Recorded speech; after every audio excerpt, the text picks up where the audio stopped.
दोस्तों, एक लड़की के घर में अगले 5 दिन के अंदर शादी थी। तभी उसी घर में एक ऐसी घटना घटती है। जो लड़की का भाई था उसके साथ कुछ ऐसी घटना हो जाती है। अचानक उसके पेट में बहुत जोर का दर्द होने लगता है। तभी जल्दी से जब उसे हॉस्पिटल लिया जाता है तो हॉस्पिटल में जाकर जब डॉक्टर उसे डॉक्टर बताते हैं कि तुम्हारे ना दोनों गुर्दे जो हैं वह गल चुके हैं। दोस्तों, तब यह बात सभी सुनते हैं। कहीं ना कहीं जो शादी की खुशियों का था वह कहीं ना कहीं एक दुख के माहौल में बदल चुका था। यह देख सभी रिश्तेदार जो थे, सभी आस पड़ोस जो भी लोग थे, सभी दुखी हो जाते हैं। लेकिन तभी जो लड़की थी जिसकी शादी होने वाली थी, दोस्तों वह लड़की एक ऐसा कदम उठाती है जिसे देखकर सभी के चेहरे पर फिर से मुस्कान आ जाती है। लेकिन लोग हंस तो रहे थे, लेकिन वह मुस्कान हर किसी के दिल में एक दर्द पैदा कर रही थी। लेकिन लोग करते भी तो करते क्या थे, आखिर उस बेटी ने एक डिसीजन ही ऐसा लिया था जिसे देखकर सभी हैरान थे। दोस्तों, आखिर वो बेटी ने क्या डिसीजन लिया था, क्या थी पूरी घटना, आइए इस वीडियो के माध्यम से जानते हैं। जब तक आपसे एक ही रिक्वेस्ट, प्लीज चैनल को सब्सक्राइब करें ताकि मेरा हौसला बढ़ता रहे और मैं ऐसी ही वीडियो लाता रहूं। दोस्तों, शुरू करते हैं यह कहानी। दोस्तों, यह कहानी है यूपी के बस्ती जिले की, जहां एक राम मोहन राम के व्यक्ति थे। उनके 2 बच्चे थे, जिसमें एक लड़का था और एक लड़की थी। दोस्तों, जो लड़का था उसकी करीब 10 साल पहले ही शादी हो चुकी थी। जो बेटी थी उसकी शादी 5 दिन के अंदर होने वाली थी। दोस्तों, घर में काफी खुशियों का माहौल था। लेकिन तभी उस घर में एक ऐसी घटना घटती है जिसे देखकर जो भी खुशियों का माहौल था वह एक दुख के गम के माहौल में ढल जाता है। दरअसल जो उस घर में जो लड़का था, दोस्तों उस लड़के के पेट में अचानक ही जोर जोर से दर्द होने लगता है। दोस्तों, दरअसल उस लड़के का नाम प्रमोद था और वह जोर जोर से चीखने लगता है। तभी सभी शादी का काम छोड़कर और उस लड़के को जब हॉस्पिटल ले जाते हैं, दोस्तों दरअसल उस लड़के को कहीं और नहीं, दिल्ली एम्स हॉस्पिटल में लाया जाता है। तभी वहां जो डॉक्टर थे वह चेकअप होने के बाद बताते हैं कि तुम्हारे ना जो दोनों गुर्दे हैं वो पूरी तरह से खत्म हो चुके हैं, डैमेज हो चुके हैं। दोस्तों, जब यह बात सभी सुनते हैं, सभी रोने लगते हैं। उधर जो सपना थी वह भी यह सोच रही थी कि अब क्या होगा, मैं तो शादी करने वाली थी, लेकिन ये मेरे भाई के साथ क्या हो गया। जब तक मेरा भाई फिर से सही नहीं हो जाता तब तक मैं ना तो शादी करूंगी और ना इस घर में खुशियां आएंगी। दोस्तों, तभी होता क्या है, सभी जो घर वाले थे वह उस लड़के को बहुत दूर दूर तक इलाज के लिए ले जाते हैं। लेकिन अंत में सभी डॉक्टर हार थक कर सभी यही कहते हैं कि कुछ नहीं हो सकता। अगर इसका कुछ हो सकता है तो एक ही उपाय है, इसके सिर्फ गुर्दे बदले जा सकते हैं। दोस्तों, जो लड़के का पिता था जो कहते हैं कि चाहे कितना भी पैसा खर्च हो जाए, बस मेरा बेटा जो है वह बिल्कुल सही हो जाए। मैं लाखों रुपया, कोई दिक्कत नहीं है, मैं पानी की तरह पैसा बहा दूंगा, कहीं भी कोई भी मान जाए, मैं अपने बेटे के लिए कुछ भी करने के लिए तैयार हूँ। दूर दूर तक लोगों तक खबर फैलाई जाती है। लेकिन आज का जमाना जो है कि आज कोई एक बूंद खून तो नहीं देता, भला कोई गुर्दा कहाँ से दे दे। लेकिन तभी डॉक्टर कहते हैं कि अगर कोई दे सकता है तो वही दे सकता है, जैसे कि किसी का एक्सीडेंट हो गया हो और उसकी जान वगैरह चली गई हो, सिर्फ उन्हीं लोगों का गुर्दा तुम ले सकते हो। लेकिन तुम्हें तो मालूम है आज के जमाने में ऐसे लोगों के लिए काफी भीड़ लगी है, एक के बदले 100 व्यक्ति लेने के लिए खड़े हैं, भला तुम्हें गुर्दा कहाँ से मिल सकता है। दोस्तों, तभी होता क्या है, जो घर वाले थे वह काफी दूर दूर तक खबर फैलाते हैं कि जो भी व्यक्ति हो, जैसा भी हो, जो भी हमारे बेटे को गुर्दा देगा उसकी हम सारी इच्छाएं पूरी करेंगे। लेकिन दोस्तों, कोई भी भला अपनी जान को खतरे में डालकर दूसरों को खुशियां कहाँ देने वाला था। लेकिन दोस्तों दरअसल तभी होता क्या है, जो प्रमोद के परिवार वाले थे, जब उसके कहीं भी कोई भी गुर्दा देने के लिए नहीं आता तो हॉस्पिटल से उसकी छुट्टी लेकर घर ले आते हैं। लेकिन एक दिन क्या होता है, प्रमोद की तबीयत कुछ ज्यादा खराब होने लगती है।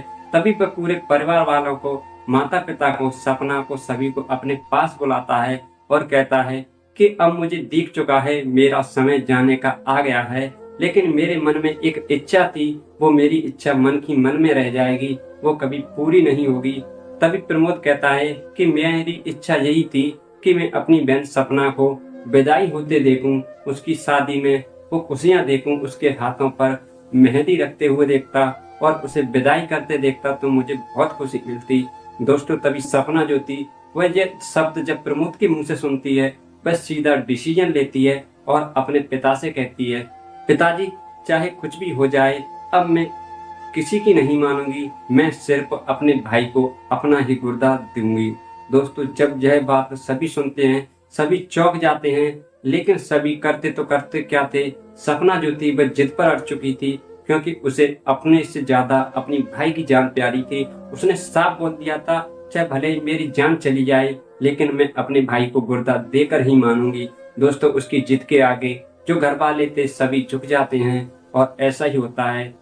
उसे हॉस्पिटल लिया जाता है, सपना साथ में जाती है और एम्स में जाकर जब डॉक्टरों से बात करी जाती है तो डॉक्टर बताते हैं कि हो सकता है शायद ये जो ऑपरेशन है फेल भी हो सकता है। अगर फेल हुआ ये भी हो सकता है शायद दोनों की जान चली जाए। लेकिन दोस्तों सपना जो थी वह कहती है, चाहे भले ही मेरी जान चली जाए, लेकिन मैं अपने भाई को कुछ नहीं होने दूंगी। दोस्तों वह डॉक्टरों से साफ साफ कहती है, आप ऑपरेशन करिए, जो होगा सो देखा जाएगा। दोस्तों जब ऑपरेशन होता है तो ऑपरेशन सफल होता है। दोस्तों तभी डॉक्टर जो थे वह कहते हैं कि अब तुम्हारा ऑपरेशन जो है वो सफल तो हो गया है, लेकिन तुम दोनों को कहीं ज्यादा चलने फिरने की जरूरत नहीं है, क्योंकि अभी तुम्हें करीब 6 महीने आराम करना होगा, कम चलना होगा, कम खाना पीना होगा, सिर्फ तुम्हें आराम करना है। तभी सपना जो थी उसकी माँ और उसका भाई वहीं एक पास में कमरा ले लेते हैं और वहीं किराए पर रहने लगते हैं। दोस्तों धीरे धीरे करके करीब 6 महीने बीतते हैं। दोस्तों जो प्रमोद था वह बिल्कुल सही हो जाता है और वह तीनों घर वापस आ जाते हैं। लेकिन जो सपना थी वह घर जब आती है वह कहीं ना कहीं उदास रहने लगती है, क्योंकि उसे अब अपनी शादी की टेंशन होने लगती है। वह कहीं ना कहीं एक कोने में चुपचाप सी बैठी रहती है, ना किसी से ज्यादा बोलती है, ना हंसती खेलती है।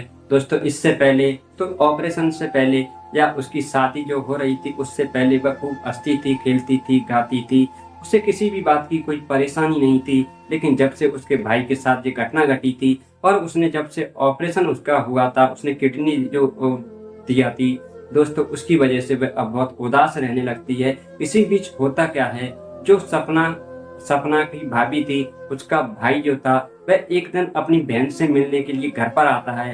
दोस्तों दरअसल उसका नाम रंजीत होता है, वह एक आर्मी का अफसर होता है। वह जब अपनी बहन से मिलने के लिए आता है, वह जैसे ही सपना को देखता है वह कहीं ना कहीं वह भी उदास हो जाता है। जाकर वह अपनी बहन से पूछता है, तभी वह कहती है कि जब से इन्होंने अपनी किडनी दी है तब से ये ऐसे ही रहने लगी हैं, ना तो किसी से बोलती हैं और ना किसी से बात करती हैं। तभी रंजीत सपना के पास जाता है और उससे बात करता है, लेकिन सपना इतनी गुमसुम रहती थी, वह तो ना तो ज्यादा किसी से बोलती थी, ना किसी से ज्यादा बात करती थी। दोस्तों तभी रंजीत जो था वह सपना से एक ऐसी बात कहता है जिसे देखकर सपना की पैर तले जमीन खिसक जाती है। उसकी आंखें जो थी उनकी आंखों से आंसू पट पट टपकने लगते हैं। दोस्तों रंजीत सपना से कहता है, क्या तुम मुझसे शादी करोगी? दोस्तों जब सपना यह बात सुनती है वह रोने लगती है, लेकिन वह बेचारी कुछ नहीं कह पाती। तभी जो रंजीत था वह घर पर सभी से बात करता है और जाकर अपने माता पिता से भी बात करता है। तभी उसके माता पिता जो थे वह कहते हैं कि हम कितने भाग्यशाली हैं कि हमने तुम्हारे जैसे बेटे को जन्म दिया है। तुम्हारी बहन की जिस लड़की ने जान बचाई थी, आज जब तुम उसका साथ देने के लिए खड़े हो और तुम उसके दुख में जब साथ खड़े होगे, हमें बहुत खुशी होगी। दोस्तों तभी उसके माता पिता जो थे और रंजीत सभी सपना के घर पर आते हैं और उसके माता पिता से शादी की बात करते हैं। दोस्तों सभी शादी के लिए राजी हो जाते हैं और धीरे धीरे करके करीब 3 महीने बाद उन दोनों की शादी होती है। दोस्तों काफी हंसी खुशी से उन दोनों की शादी होती है और वो दोनों आज हंसी खुशी से रहने लगे हैं। दोस्तों उन दोनों का एक बच्चा भी है। वो जब भी कहीं भी जाते लेकिन उन्हें किसी भी बात का गम नहीं है। आज वो दोनों हंसी खुशी से जीवन व्यतीत कर रहे हैं, बहुत जीवन में अपने में खुश हैं। दोस्तों यह थी सपना और रंजीत की कहानी।